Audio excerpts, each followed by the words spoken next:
기도하겠습니다. 거룩하신 하나님, 이 귀한 만남을 허락하여 주심을 감사를 드립니다. 우리들의 이 만남을 통하여 하나님, 나는 과연 부활을 발견한 하나님의 사람인가? 나는 하나님 그 값진 진주를 발견하여 아버지와 내 것을 다 팔아 그 밭을 샀는가? 진주를 샀는가? 다시 한번 생각해보는 은혜의 믿음의 시간이 되게 하여 주시사.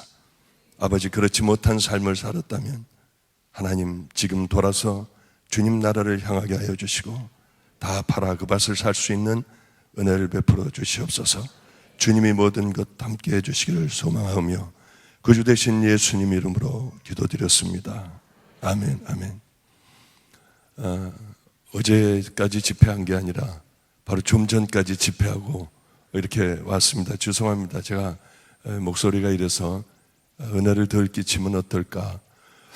몸은 아파도 괜찮지만은 하나님께서 주신 은혜를, 이런 귀한 만남을 은혜를 못 끼치면 어떨까 하는 마음으로 주님, 이번 시간만 어떻게 잘 넘기게 해주시고 내일서부터는 아주 알아 누워도 괜찮으니 하나님 이 시간만 어떻게 잘 넘기게 해달라고 나름대로 기도하고 왔습니다. 오늘 이 차를 타고 오면서 혼자 내가 이게 잘못했구나, 본문을 잘못 선택했구나 하고 생각을 했습니다. 왜 하필이면 이 본문을 선택했을까? 그런데 하나님께서는 분명히 귀한 뜻이 있어서 이 본문을 택하게 하셨겠다. 제가 몇 년 전에 미국에 집회를 가게 됐습니다. 미국에 집회를 가가지고 좀 시간이 좀 남지 않습니까? 이제 집회 그 기간 시간이요. 그래서 가져간 인터넷을 가져간 컴퓨터로 이제 이 교회 저 교회 웹사이트를 뒤지게 되었습니다. 그런데 거기에 지구촌 교회의 웹사이트로 제가 들어가게 됐는데, 그때 아마 특별 새벽 기도인가 어떤 그런 특별 새벽 기도 같습니다. 그런 기도가 있었는데, 기도회가 있었는데 거기에 하필이면 유기성 목사님이 강사로 나와 있어서 얼른 그것을 클릭하여 봤더니 제목이 부활을 발견한 사람이었습니다. 얼마나 은혜가 되는지요. 동생이 의사였는데 부활을 발견하자 다 버리고 이렇게 나가서 단기에 선교도 하고 오고, 굉장히 은혜를 제가 아주 강하게 받았습니다.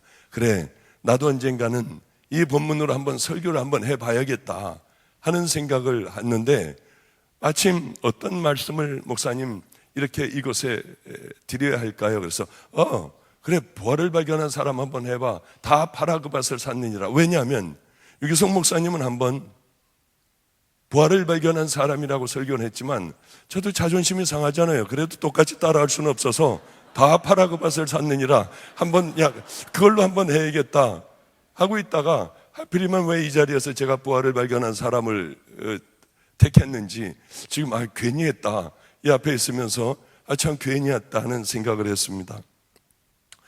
사람이 가장 불행한 게 언제일까? 어떤 사람이 가장 불행한 사람일까를 한번 생각해 볼 때가 있지 않습니까? 가장 불행한 사람은 가짜 인생을 사는 사람일 거다. 가장 불행한 사람은 주인으로부터 버림을 받은 사람일 거다. 그런 생각을 했습니다. 이렇게 여기에는 많은 분들이 계십니다. 자리를 꽉 메웠군요. 이 가운데 가장 불쌍한 분들은 암에 걸린 분이 아닐 거예요. 돈이 없어 여기저기 쫓겨다니고 숨어 다니는 사람들이 아닐 겁니다. 가정이 불행한 사람이나 자식이 불행한 자녀를 두고 있는 사람들이 아닐 거예요. 이 가운데 가장 불행한 사람은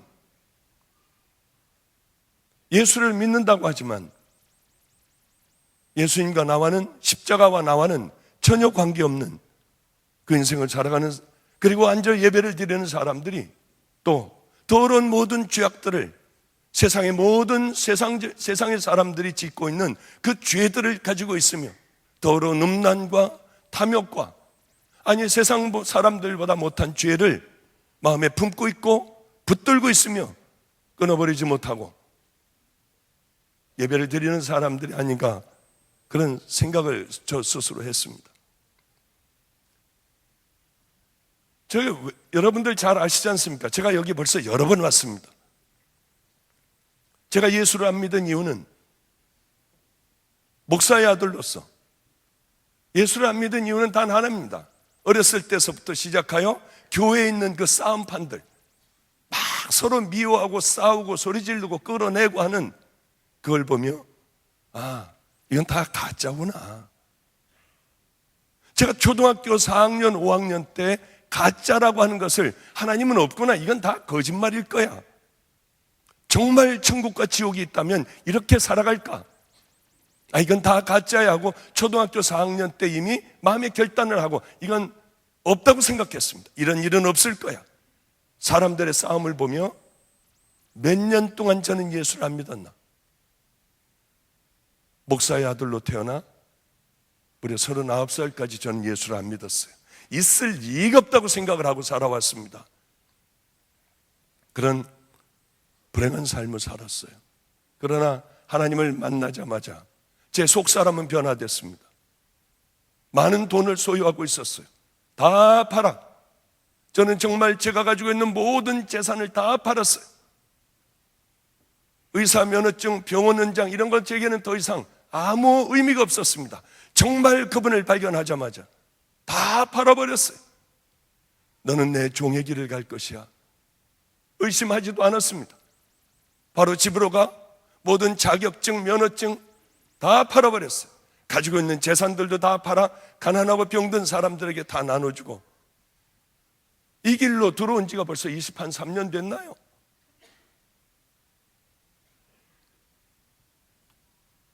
주님을 정말 십자가를 만나고 보니 속사람이 먼저 변화되더군요. 그렇게 중요하게 생각하던 그 가치들이 주님을 만나는 순간에 쓰레기 더미보다 못했습니다. 제게는 돈이, 재산이 굉장히 자랑스러웠어요. 가지고 있는 제 위치들이 굉장히 자랑스러웠습니다. 그러나 주님을 만나는 순간에 어쩌면 이런 더러운 것들, 다 없어질 것들을 가지고 자랑을 했는지요. 얼른 다 없애버리는 그 순간에, 그리고 용산역 앞 쪽방으로 들어가 거기서부터 여기까지 왔습니다. 노숙자들하고 살고 버려진 사람들하고 살고요. 지금도 많이 같이 살아요. 왜? 이제 진짜 부활을 발견했으니까요. 정말 발견하면 다 팔아 그 밭을 사겠구나. 정말 값진 진주를 만나게 되면 다 팔아버리고 그 값진 진주 하나를 붙들고 평생 모욕을 당해도, 능멸을 당해도, 배고프고 매를 맞아도, 그래, 그 귀한 보물을, 부활을 간직하고 그저 말없이 아무것도 없어도 그 길을 향하여 걸어가는 것이 부활을 발견한 사람들, 그 사람들의 삶이겠구나 하는 생각을 합니다.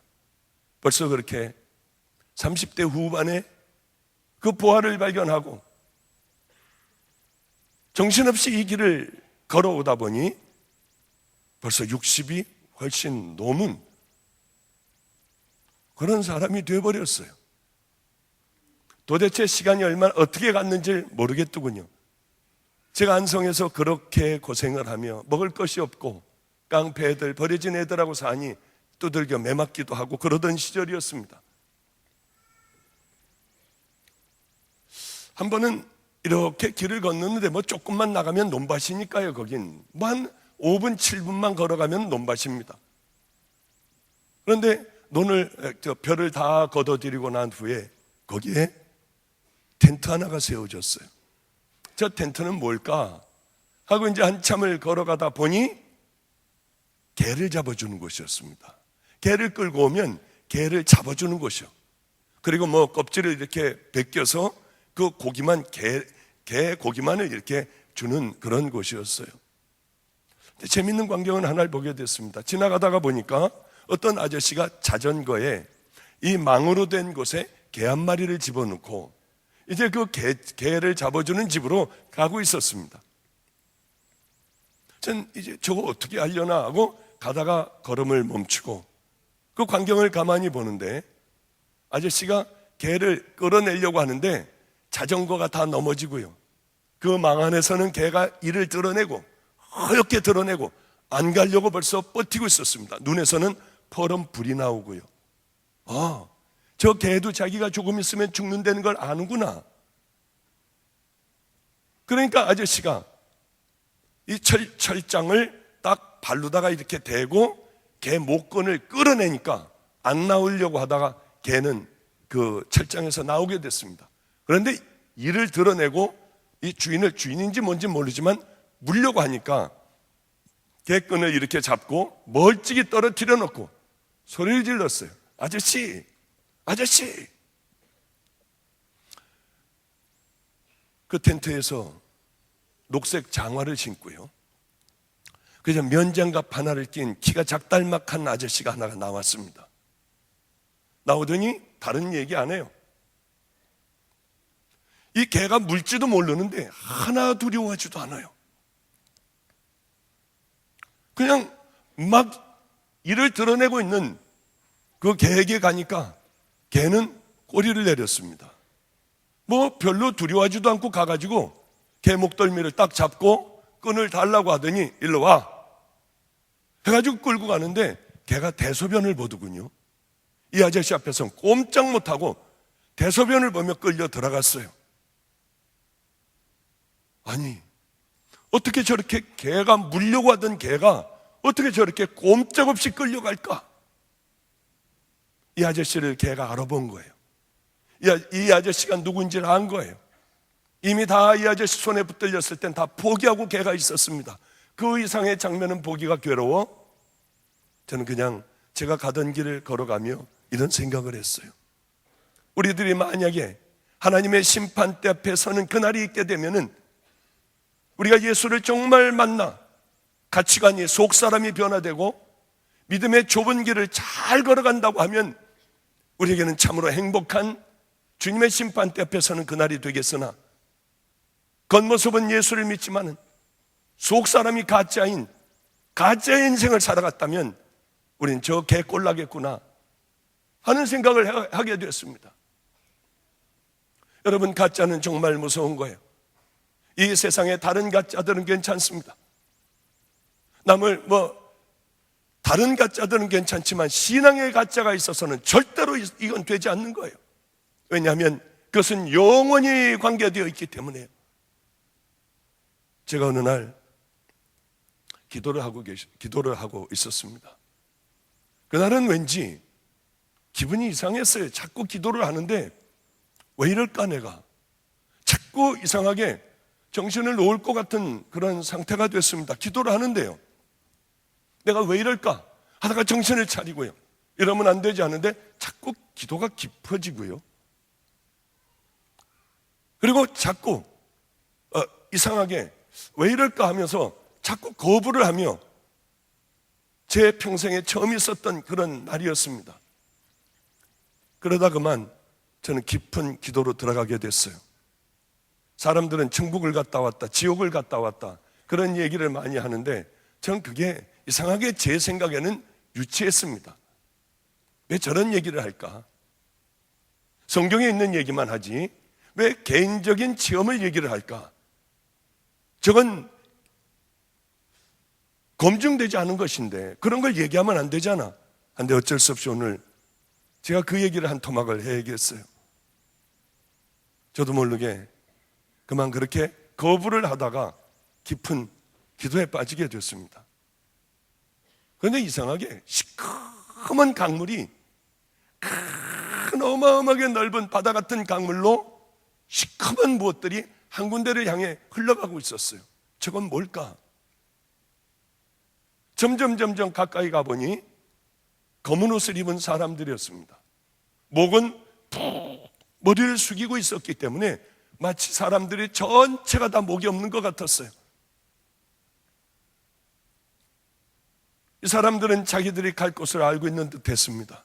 그냥 말도 없는 곳이 없고 조용하게 가야 할 곳을 향하여 걸어가고 있었고요.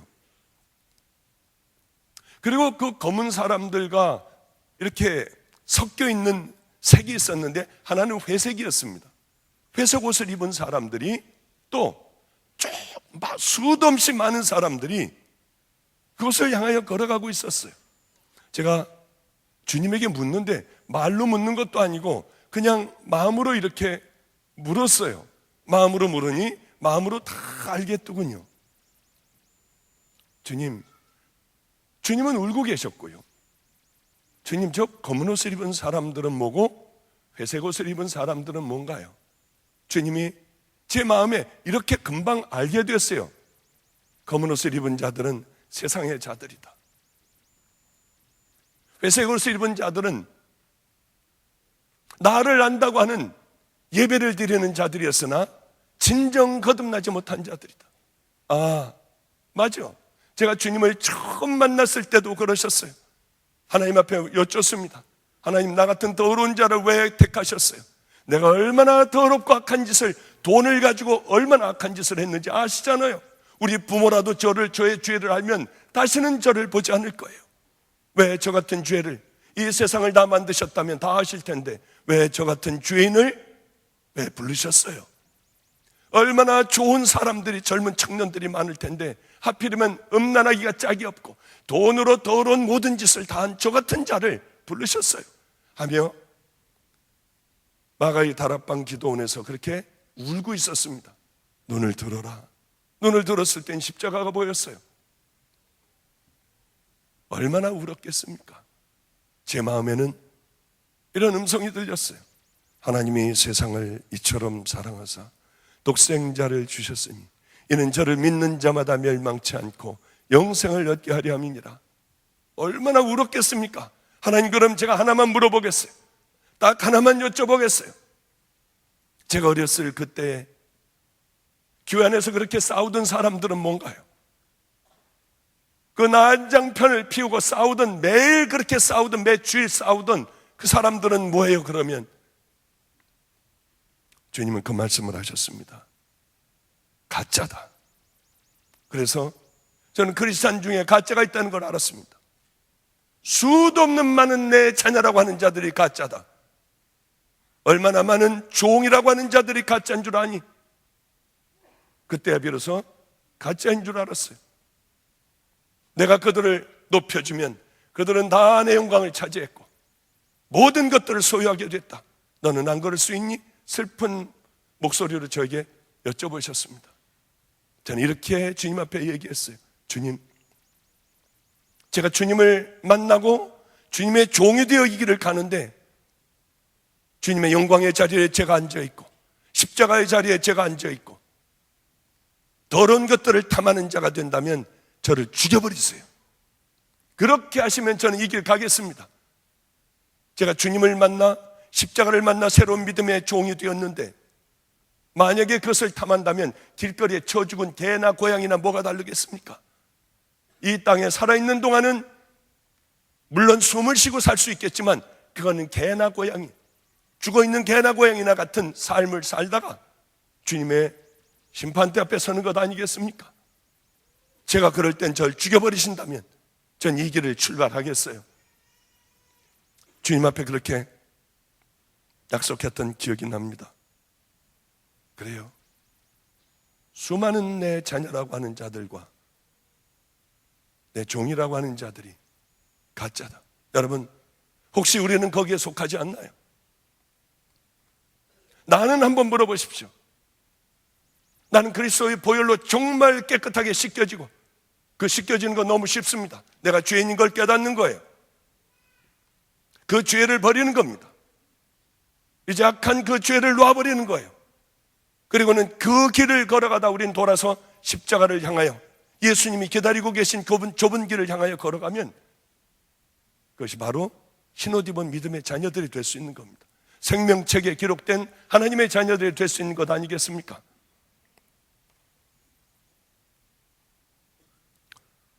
정말 이 길 가는 건 어렵더군요. 천국 가는 건 쉽다고 하셨나요? 예수님께서 어렵다고 하셨나요? 많은 교회에서는 천국은 넘어가기 쉽다고 얘기합니다. 그저 교회만 나오면은, 그저 교회 한 10년, 20년 새벽 기도 깨우면 저 사람은 분명히 천국 갈 거야.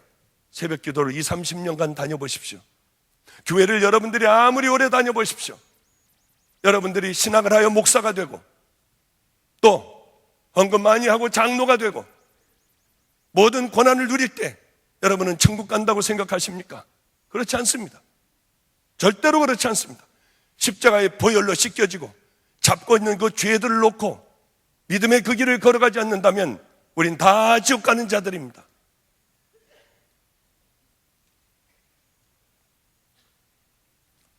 예수를 만나면 죽어야 해요. 내가 살아서는 안 됩니다. 저는 의사였기 때문에 의과대학생 때 생리학 실험 때라고 저는 기억을 합니다. 처음에는 개구리도 잡고 쥐도 잡고 토끼도 잡고 하다가 그때는 개를 가지고 이제 실험을 하는데 개의 심장을 꺼내놓고 웬만큼 꺼내놓고 하는 그 실험을 하게 되었어요. 기억은 잘 안 납니다. 뭔지 모르지만은 하여튼 생리학 시간이었던 건 분명한 것 같아요. 근데 이제 마취를 하고 개들을 마취하고 다 갈라서 다 꺼내놓고 이제 실험을 하고 다 이제 끝날 때쯤 됐습니다. 그러면 이제 마지막으로 개들을 이렇게 죽여버립니다. 약물을 넣어서 죽이는데 우리 파트가 약물을 넣은 줄 알았는데 서로들 넣은 줄 알고 모르고 그걸 놔뒀어요. 안 놓은 거예요, 우리는. 다 죽은 줄 알고 이제 다 양 다리를 다 클르고 이러고 이제 끝난 줄 알았는데 이 개가 심장이 나와서 갑자기 이 개가 뽀동거리다가 떨어졌습니다. 떨어져서 심장을 어느 정도 내놓은 채 막 가다가 좀 넘어지고 하는데요. 얼마나 무서웠는지 아무도 거기는 가까이 가지 않는 거예요. 왜냐하면 죽었다고 생각을 하는데 얘가 심장을 내놓고 뛰어다니는데요.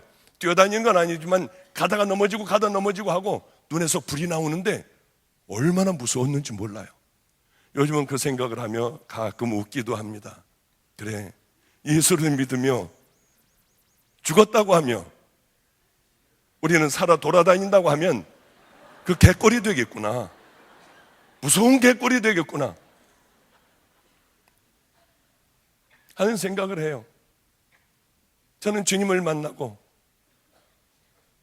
참 어려운 인생길을 살아왔습니다.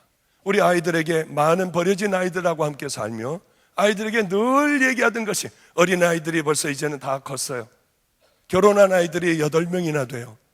애들이 결혼할 때 되면 가장 쓸쓸하고 가장 마음이 힘들어요. 그저 만난 어린아이들이 이제는 제 짝을 만나 나가면은 마음이 좋아야 할 텐데 늘 마음에 그렇게 섭섭하고요. 이 녀석들이 나가면은 자던 자리 가서 한번 이렇게 보고 와서 또 잠을 청하려고 하면 잠이 잘 안 와요. 오늘은 저 녀석이 왜 와 있는지 모르겠네요. 왜냐하면 저에게 온다고 하는 얘기도 안 했는데 결혼한 아이가 지 아내하고 오질 않고 혼자 와서 가만히 앉아있더군요. 앉아있군요. 그런데 재밌는 게 저 아이가 애들이 결혼을 하면 이제 나갈 때 목사님 그동안 키워주셔서 감사하고 목사님 이제 가서 앞으로 잘 살게요. 그러고 나가면은 이게 참 눈물이 나요. 이 아이들하고 그 헤어지는 그 시간이 참 괴롭습니다. 저기 앉은 저 아이는 제가 사람이 될까? 집회를 갔는데 열심히 집회를 하는데 저 뒤에서 깡패 같은 애들이 떠드는 거예요. 집회를 하고 있는데 시끄럽게 떠드는 거예요. 아니 쟤네들이 저럴 수가 있나 그래서 집회를 하다 말고 가서 너희들 나가든지 조용히 하려고 하는데 내 생애 2번째 집회였습니다. 그러니 말도 할 수 없고요. 이거 얘기해도 되나 안 되나. 근데 그렇게 방해를 했어요. 떠들면서. 이제 가만히 이제 집회가 다 끝나고 저런 나쁜 녀석들 같으니 하고 기도를 하는데 담임 목사님이 쟤를 데리고 막 끌고 오니까 쟤는 안 간다고 막 떼를 쓰고요. 그리고 담임 목사님이 드디어 제 기도하는 그 앞으로 데리고 왔습니다. 얼마나 이 녀석을 보니 짜증이 나요. 이 야단을 한번 칠까 하다가 그냥 머리를 확 눌러버렸어요. 그냥. 기도를 하는데 하나님이 이렇게 말씀하시는 거예요. 너에게는 인생의 두 길이 있다. 인생의 쓰레기를 아니면 인생의 좋은 종의 길을 가게 될 것이야. 그래서 제가 좋은 얘기로 안 하고, 야, 너는 말이야 인생 쓰레기로 가든지 종의 길 갈 거야 했던 저리 가. 그리고 이제 다음 사람을 기도를 해주는데 추운 겨울이었어요. 그때가 1월 달이었습니다. 이제 다 끝내고 아유 됐다 이제 그러고 나가는데 어떤 녀석이 서 있었어요. 어린 나이가 서 있었어요. 저를 잡더군요. 목사님 아까 얘기하셨는데 인생의 쓰레기를 아니면 종의 길을 가신다고 했는데 그게 뭡니까? 아까 얘기했잖아 그거야. 그러고 또 가는데 그럼 제가 뭘 어떻게 해야 합니까? 너 새벽을 깨워봐. 새벽을 빠지지 말고 하나님 앞에 한번 너 새벽을 드리고 그리고 네 신앙과 믿음을 잘 가지고 있다가 네가 잘해서 감리교 신학대학을 들어가게 되면 그때야 나한테 연락하고 그 전엔 연락하지 마. 그리고 저는 와버렸습니다. 그리고 제 일은 다 잃어버렸어요. 참 세월이 또 오래 지나 몇 년이 흘렀습니다. 누가 갑자기 찾아온 거예요. 목사님, 제가 이렇게 새벽을 깨웠고 제가 신학대학을 들어가 이제 목사님 책임져 주십시오 하고 왔더라고요. 책임져야지 어떻게 합니까? 그래 결혼까지 얼마 전에 결혼까지 시켰어요. 사람이 거듭나기 시작을 하고요. 저 아이는 이제 어느 날 보니까 맨발로 집을 왔어요. 맨발로. 너 왜 맨발로 왔니? 서대문에 있는 감리교 신학대학을 다니고 있었습니다. 목사님, 길거리를 서대문 그쪽을 지나가는데 어떤 정신이 좀 이상한 사람인지 신발을 벗고 양말도 안 신고 맨발로 뭐 이렇게 무거운 짐을 가지고 걸어가고 있었어요. 그래서 그 아저씨를 불러 세우고 앉히고 자기 양말을 신기고 자기 구두를 신겨주고 목사님 전 맨발로 집에 돌아왔어요. 그런데요 이상한 일이 있어요. 제가 맨발로 들어오는데 아무도 저를 쳐다보지 않았어요. 야, 그거 정말 주님이 하셨다. 그지? 그러면 그렇게 이제 이렇게 저렇게 애들도 하루도 빠짐없이 전철에 타기만 하면 예수를 믿으라고 하며 늘 전도하는 아이들로 잘 만들어 놨습니다. 결혼하는 날이 되었어요. 너희들 울면 안 된다. 절대 울면 안 돼. 울면 너희들이 울면 나도 우니까. 우리는 내 영혼이 은총 입어 중한 죄짐 벗고 보니 그리고 같이 들어왔어요. 이게 울기 시작을 하는 거예요. 들어오면서부터 저도 얼마나 눈물이 났는지요. 그리고 이제 결혼식이 끝나고 지 짐을 가지고 우리 집을 떠나는 그 시간이 됐어요. 제일 힘들 때죠. 지 나름대로 굉장히 애들하고 연구를 했대요. 어떻게 하면 목사님 마음이 아프지 않을까? 어떻게 하면 목사님이 우리를 편안하게 보내줄까? 해서 짐을 다 싼 걸 바깥에다 숨겨두고 저에게 와서요. 목사님 다녀오겠습니다 하고 나가는데 이게 고마웠어요. 다녀오겠습니다. 그동안 키워줘서 감사했습니다가 아니라 다녀오겠습니다. 이게 그렇게 위로가 되더군요. 괜히 지금 시간이 없는데 제가 저기 앉아 있어서 그냥 갑자기 뭐 생각지도 않았는데 앞에 앉아 있어서 한마디 좀 했습니다. 제일 불행한 것은 가짜 인생으로 살아가는 거예요. 제일 불행한 것은 부활을 분명히 발견했으면서도 또한 값진 진주를 그동안 그렇게 원하던 값진 진주를 발견했으면서도 그대로 가던 길을 걸어가는 겁니다. 이 사람들이 아마 세상에서 가장 비참한 사람들이 아닐까 그런 생각을 해요. 어느 날 우리 집에 어느 날 인천 마가이 다락방에 있는데 어떤 아이가 하나가 아주 겁을 주면서 제게 왔습니다. 겨울이었는데 목사님 좀 만날 수 있습니까? 술에 취해서 문을 두드렸어요. 나가보니까 웬 아이가 하나가 있었습니다. 아이가 아니죠. 한 30살 정도 된 애가 하나가 있었어요. 제가 보기에는 우리 애들 다 애들이에요. 옷을 다 벗더군요. 이 팬티 하나만 남겨놓고 다 벗더라고요. 저는 그런 거 안 무서워요. 왜냐하면 워낙 깡패들하고 살고 뭐 조직폭력배들하고 살고 노숙자들하고 들어가서 오랫동안 같이 살았거든요. 두렵지 않아요, 그런 건요. 너 지금 뭐하냐? 나 겁주는 거니? 돈 달라는 거냐? 목 밑에서부터 팔뚝, 여기 발서부터 무릎 위까지 전부 문신이었습니다. 어느 한 곳이 문신이 없는 곳이 없었어요. 너 돈 달라는 거냐? 옷 입고 달라고 그래.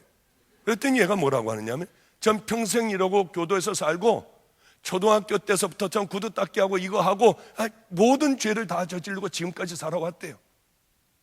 근데 돈을 달라고 하려면 옷 입고 달라고 해. 그랬더니 얘가 나 같은 놈도 되니요. 이러니 얼마나 제가 좋겠습니까? 야, 그건 내 전문이야. 그거는 옷 입고 빨리 들어와. 그런데 얘는 알코올 중독자였어요. 전과가 수도 없이 많았어요. 이 아이하고 같이 함께 살기 시작을 했습니다. 이제 집회를 막아야 될 앞방에서 사는데 하루는 얘가 갑자기 있다가 뛰어나가는 거예요. 저놈이 왜 뛰어나갈까? 근데 술이 잔뜩 취해가지고 왔어요. 야, 너 왜 술을 먹고 왔니? 목사님, 오늘은 정말 기분 좋은 날이에요. 왜?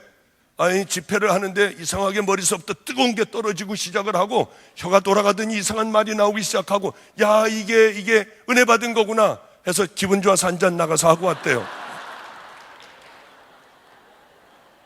그럴 땐 기도하는 거지 나가서 한 잔 먹는 게 아니야.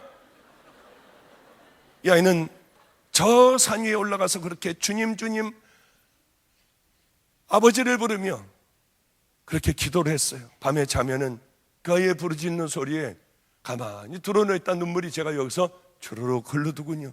아버지 감사해요. 그러나 왜 그렇게 그놈은 술을 못 끊는지요? 다 됐다 하면은 속상한 일이 있으면 나가서 또 퍼먹고 이렇게 들어오는 거예요. 그러다 어느 날 걔는 나가버렸고요. 집에 들어가려고 하면 항상 놀이터에서 싹 나타나. 나 어떻게 해요? 무릎을 꿇고 나 좀 어떻게 해주세요. 그런 아이였어요. 그러던 어느 날 이 아이는 그렇게 뜨겁게 만났던 하나님이 아니라 정말 예수님을 만나게 되었어요. 십자가를 만나게 되었어요. 얼마나 울든지요. 야, 이제 되겠구나. 너무 감사했습니다. 저는 돈이 많은 사람이 아니라 서울역 앞에 노숙자들에게 나가보면은 우리는 하루에 매일 100여 명씩 노숙하는 사람들 밥을 먹여요. 안성에서는 제가 그 사람들하고 들어가서 직접 오랫동안 살았으니까요. 그런데 서울역 앞에 나가보면 대소변을 그대로 여기에 보면서 지금도 쓰러져 죽어가는 사람이 있습니다. 대소변이 얼어버려요, 다. 이 사람들, 우리 밥을 먹으러 못 오는 사람들을 생각하면 가슴이 아픈 거예요. 죽어가는 사람들 보면 가슴이 아픈 거예요. 그래서 제가 집회를 갔다가 한 400여만 원짜리 집 한 달에 40만 원이니까 30만 원을 주고 집을 하나를 얻었습니다. 그래서 이 사람들을, 죽어가는 사람들을 데려다가 깨끗하게 닦이고 다 닦이고 기저귀 채워 병원 보내고요. 병원에서 다 치료받고 이 사람들이 잘 죽을 수 있도록 저는 다비다의 집이라는 것을 제 개인적으로 그냥 몰래 하나 만들어 놓고 그 일들을 했어요. 이게 대히트였습니다. 노숙자들은 돌아오기가 어려워요. 알코올 중독자들은 돌아오기가 어려워요. 그런데 죽어가는 이 사람들은, 아저씨 무슨 생각해요? 나 예수님 생각을 해. 이제 곧 돌아가실 거예요. 한 2, 3일 있으면 돌아가실 거예요. 아저씨는 두렵지 않아요? 무섭지 않아요? 난 너무 좋아. 난 저 천국을 갈 생각하면 너무 좋아. 아저씨는 어떻게 천국 간다고 생각하세요? 나는 지난날에 죄들을 예수님이 용서해 주셨잖아. 정말 두렵지 않아요? 나 안 두려워. 빨리 갔으면 좋겠어. 그러곤 그렇게 웃으면서 죽더군요. 이것이 우리들에게는 가장 큰 기쁨이었어요. 세상에 어떻게 이런 일들이 일어날 수가 있을까? 그게 다비다의 집이에요. 이 아이를, 다비다의 집을 맡게 되면 모든 사람의 대변, 항문 다 닦아줘야 돼요. 매일 닦아줘야 돼요. 이 아이를 거기에 맡겼어요. 이게 또 적시적소에 제가 그 아이를 잘 집어넣은 거예요. 자신이 알코올 중독자였고 자신이 저런 인생이 될 수밖에 없었다는 걸 알고 이 아이는 자신의 과거를 생각하며 정말 송자의 길을 걸어가는 거예요. 얼마나 고마웠는지 모릅니다. 이 아이가 며칠 전에 저에게 왔어요. 목사님, 괴로워 죽겠어요. 왜? 오랫동안 벌써 그분의 기저귀를 갈아주고 그저 대소변을 보고 여기저기 막 흘리고 다니면 그걸 다 치워주고 또 빨아주고 이불도 다 빨아주고 그러고 가서 눕혀놓으면 바로 또 변을 보고 그걸 다시 또 밤낮 일했어요. 목사님. 그러다 정이 들었고 그러다 그 사람이 없으면 이제는 안 되는 죄가 되어버렸어요. 이 사람은 걷지를 못해요. 목사님, 너무 행복해요. 왜? 저 아저씨 지팡이만 없으면 아무 데도 못 가요. 지팡이를 버리니 저거 평생 살게 됐어요. 그걸 행복하게 여기두고니. 이 아이는 늘 서울여감 노숙자들에게 가서 끌어안고 기도해주고 빵하고 우유를 주고 그렇게 늘 살아가는 걸 어느 날 일본에서 공부를 하고 일본에서 살곤, 얘는 초등학교도 못 나왔습니다. 살던 예쁜 여인이 어느 날 가다가 그걸 본 거예요. 저 사람은 예수님이겠다. 늘 나와서 그걸 봤어요. 말도 안 되게 어느 날 프로포즈를 했습니다. 나하고 결혼을 해달라고요. 우린 기도원에서 결혼을 시켜줬어요. 그 아이도 역시 목사님, 우린 아무도 올 사람들이 없어요. 염려하지 마 하고 제가 인터넷 방송에 한번 이번 토요일 날 우리 아이가 결혼을 합니다 했는데요, 차들이 어마어마하게 올라와 차들을 막아버렸어요. 못 올라오게. 너무 많이 왔어요. 행복한 결혼식을 했는데 목사님, 우리를 서울여가 다리 앞에서 하게 해주세요. 다리 앞에서 하게 해주세요. 그런데 신부가 드레스를 입고 어떻게 그 추운 겨울에 1월인가 그렇게 했습니다. 어떻게 거기서 결혼식을 하겠나요? 정말 은혜의 도가니였고 우리들이 결혼식 할 땐 그렇게 많은 사람들이 울었습니다. 그렇게 이제 살아가게 됐어요. 목사님, 어느 날은 보니까 여기 붕대를 칭칭 감았습니다. 너 왜 그랬어? 다쳤니? 아니에요 목사님, 아무것도 아니에요. 일로 와봐, 일로 와봐 빨리. 흘러봤더니 세상에 이 문신이 하나님을 만나고 나니 너무 하나님 앞에 죄송했던 거예요. 벌거벗은 여자, 뱀, 용들, 하나님 앞에 자기가 얼마나 어리석은 짓을 했는지요. 그래서 다리미로 다리기 시작을 했어요. 이걸 다 다려버렸어요. 그리고는 긁어내고 또 다리고요.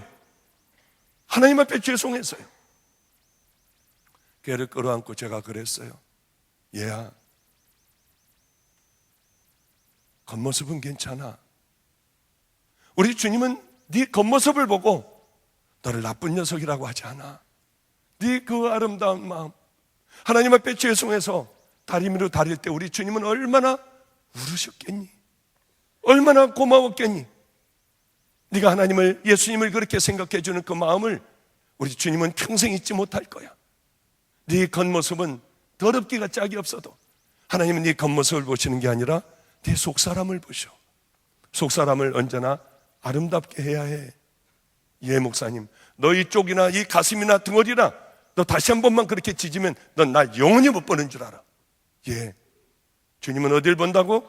제 마음이요. 얼마나 고마웠는지 몰라요. 그런데 이 아이가 불행해졌어요. 벌써 40이 넘었어요. 며칠 전에 와서 목사님 정말 힘들어 죽겠어요. 왜 그러니?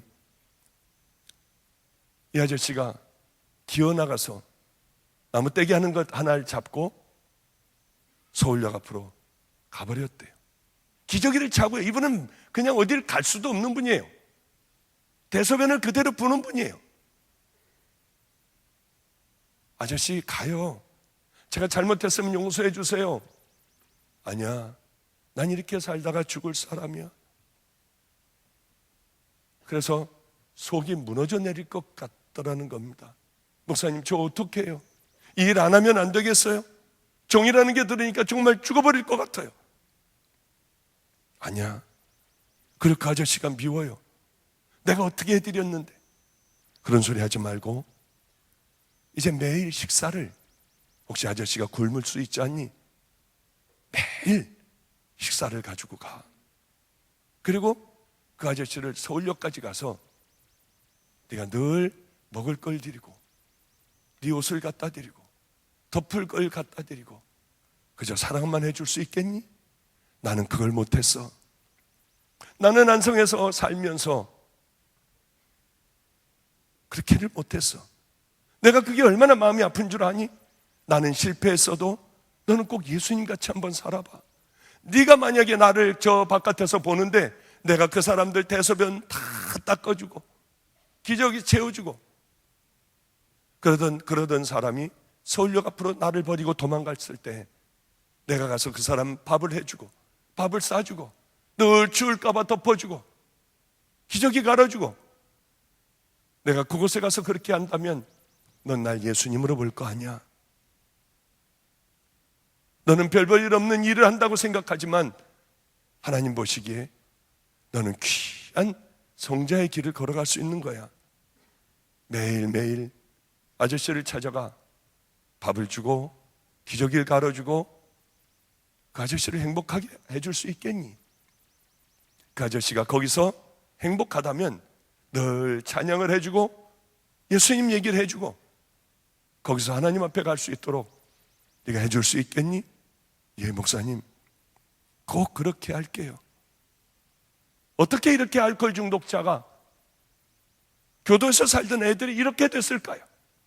다른 이유 하나도 없어요. 예수를 정말 만났기 때문에 그래요. 우리에게 가장 중요한 것은 능력을 받는 게 아니에요. 우리에게 정말 중요한 것은 교회에서 직분 받는 거 아니에요.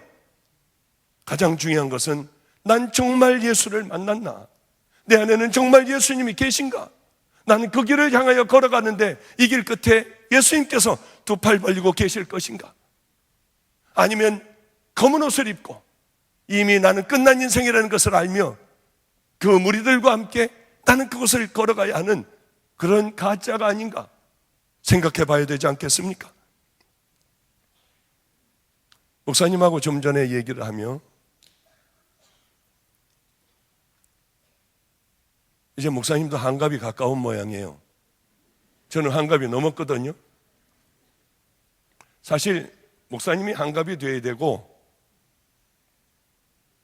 제가 그저 한 50대가 돼야 하는데 목사님은 머리가 허해서 그러신 모양이에요 아마. 그런데 제 생일날 보면은 왜 교인들이 자꾸 뭘 해다 주지 않습니까? 선물도 주고 그리고 밥상도 아주 근사하게 차려놓고요. 전 이게 싫은 거예요. 그래서 나가서 짜장면이나 먹고 늦게 들어오든지 뭐 이러다가 그런 목사님 뭘 해드리면 좋겠습니까? 난 노숙자들하고 밥을 먹게 해주세요. 노숙자들하고 함께 그 사람들하고 생일 파티를 하게 해주세요. 그럼 난 행복할 거예요. 그랬더니 어떤 교인이 파티를 해주게 됐습니다. 노숙하는 분하고요.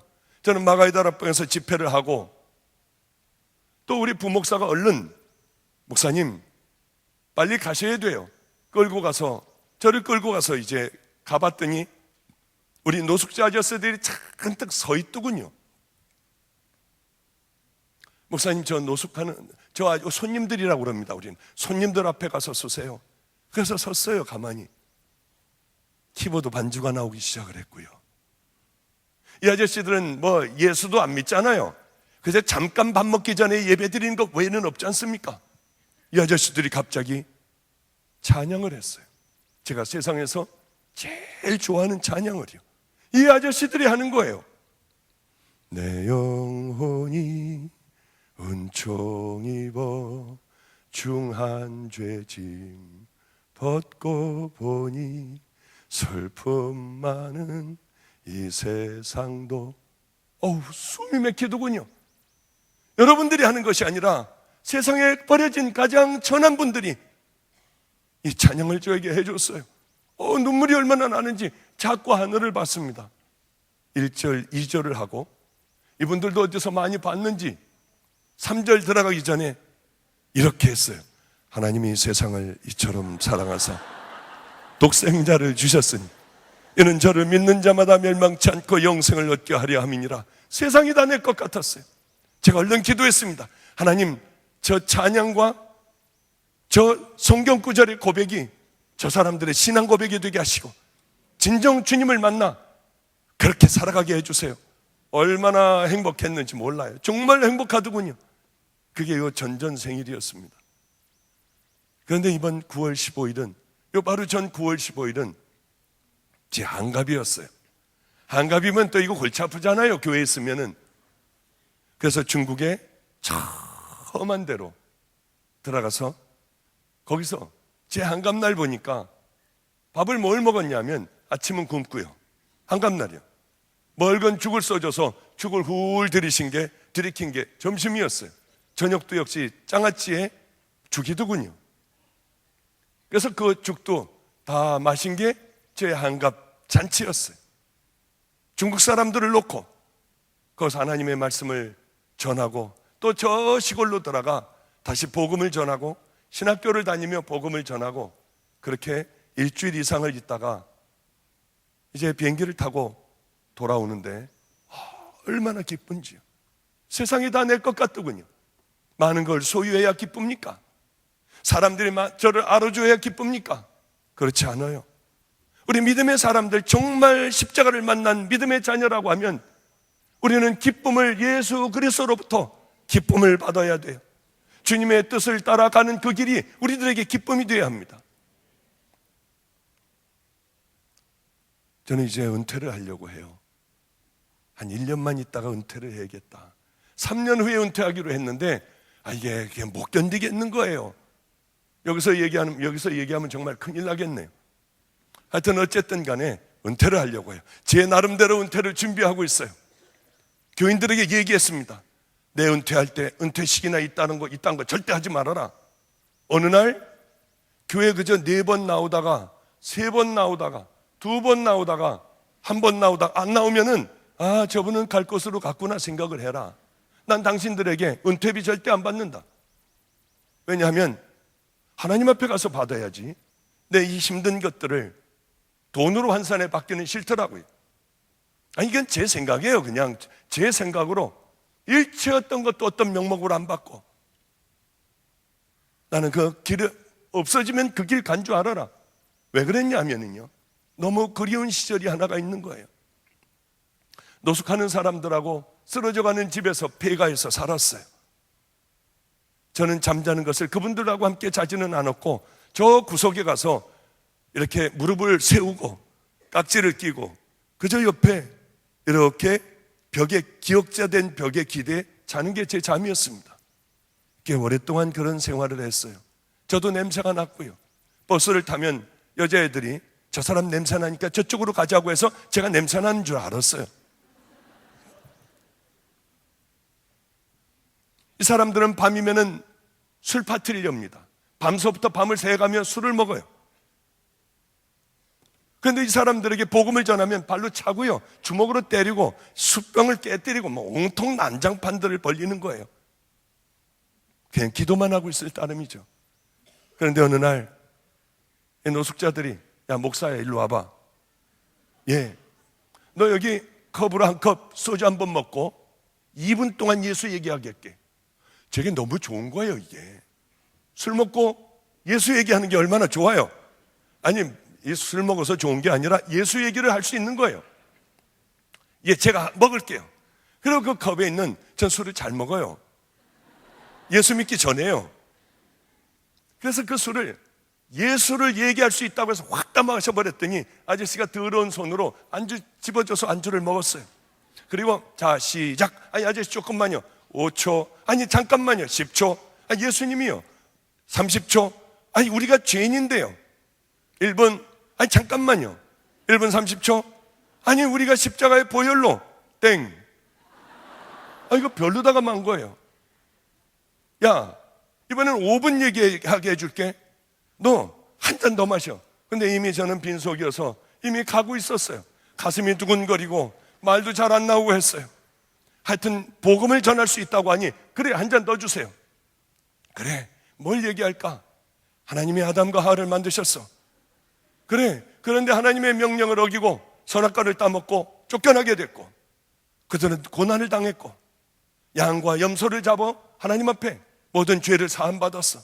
그러나 그들도 그래도 또 늘 죄를 지니 예수님이 우리를 위해서 십자가에 달려 돌아가시고, 그래, 우리는 그의 보혈로 용서함 받고 죄 씻음 받았어. 야, 이걸 얘기하겠다. 한 잔 더 주세요 하고 또 따라놓은 걸 벌컥하고 들이키는데, 나는 버림받았어. 술을 먹고 지금 복음을 전하려고 해. 나는 버림받았기 때문에 교인이 한 명도 없었어. 13년 동안 나는 한 명도 없었어. 난 버림받은 죄인이야. 나는 종인 줄 알고 있었지만 난 마저 버림받았어. 그러니 노숙자들하고나 살고 있지. 얼마나 울었는지 몰라요. 밤이 새도록 울었어요. 그리고 며칠 후였습니다. 거기는 당뇨병 걸린 아저씨가 하나가 있어요. 다리가요, 코끼리 다리만 해요. 저 발 있는 데는 발톱도 다 썩어서 떨어져 나가고요. 그리고 무슨 소고기, 시커먼 소고기, 썩은 소고기 같아요. 이 아저씨는 늘 고통스러우니까 막 술을요, 벌컥벌컥 막 여기다 흘려가면서 아프니까 먹는 거예요. 이 노숙자들은 거기다가 소주를 뿌려줘요. 아저씨는 죽는다고 소리를 치고요. 그게 밤마다의 일과였습니다. 싸움터였고요. 술판이 다 끝나고 일찍들 자리에 누워서 그냥 골아 떨어졌습니다.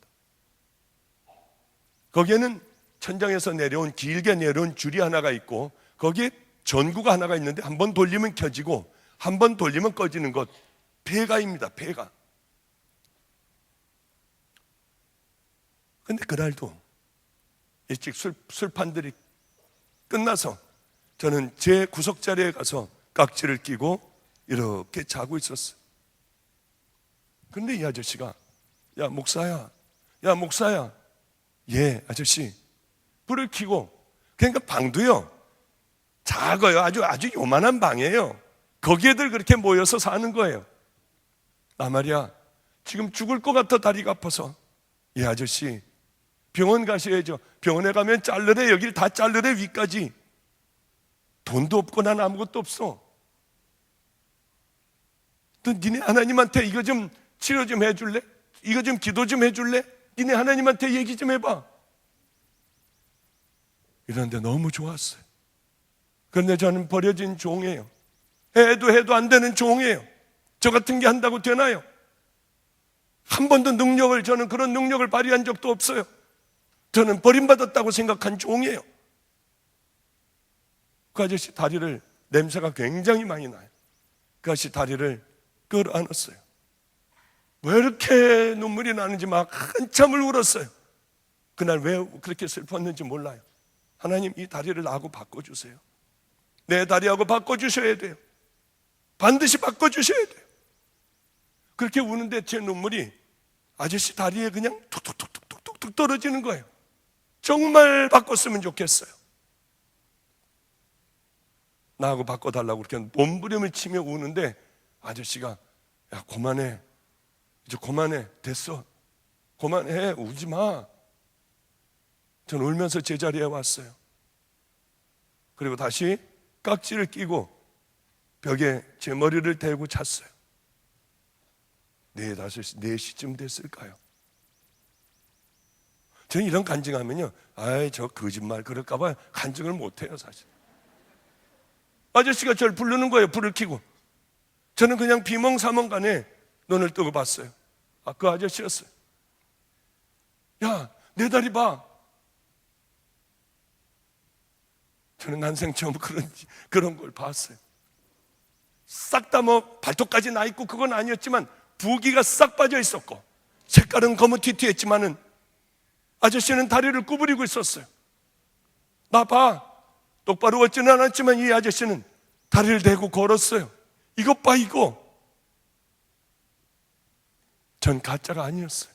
전 하나님 앞에 버림받은 게 아니었어요. 얼마나 울었는지요. 이제는 그런 일 하나도 일어나지도 않아요. 저는 깜짝 놀라서 제 다리를 한번 봤더니 제 다리는 하였어요, 그대로.